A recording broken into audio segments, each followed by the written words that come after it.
Tell us how you managed to get these kids that sing in your choir to perform so confidently.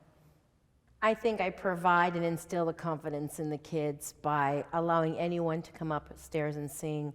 I ask them to come up in the Sunday morning liturgies and sing with the adults. I respect them, they respect me. We have a good time. I tell them to have fun when they're singing. I don't put pressure on them, so Great. they feel good. Okay.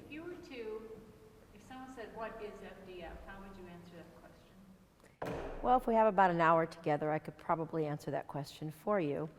But I would probably say it's about faith, it's about dance, it's about song, it's about love, it's about many people and children coming together and spending a weekend of just everything combined together. It's an amazing weekend.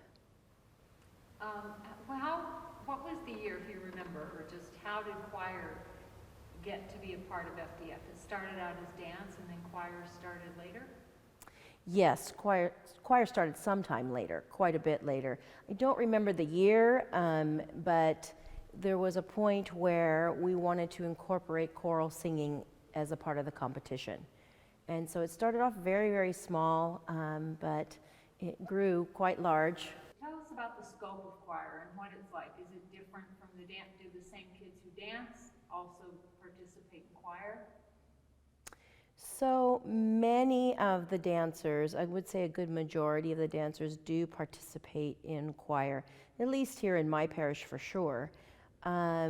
So what a lot of it is that the kids who are singing their folk songs while they're dancing can then also take them into the competition area of choral singing as well. And so we've been trying to grow that and have them do both. Is it difficult for the kids to find time to do both? Is that one of the issues with it? Oh, most definitely. Kids nowadays have all their activities during the week, sports activities, etc. So it makes it very hard. I know for me, I do rehearse my kids Sundays after Sunday school. And do they feel as competitive about choir as they do about dance? Mine sure do, most definitely. Yes. I don't push that so much as I just want them to have a great time and enjoy being together and enjoying the fellowship. What inspired you to get into music in the first place? That's a very good question. What inspired me to get into music was my father's love for chanting. My father grew up in the church in Greece, chanted from an early age, learned the hymns of the church, and when he immigrated here to the United States with my mother, he became the chanter of St. Catherine's Church in Redondo Beach. When they finally moved here, I was born, and he continued to be the main chanter here at St. Spyridon. The love of singing that he had kind of got instilled in me, and when I was in middle school, decided to try choral singing and just absolutely fell in love with it, and then joined the adult choir here at St. Spyridon as well while I was in high school, and it went from there. Where is your family from in Greece? Both my parents are from the island of Kefalonia, which is on the Ionian side. What we're talking about is how choral is just as important as dance and how it helps preserve the Greek culture.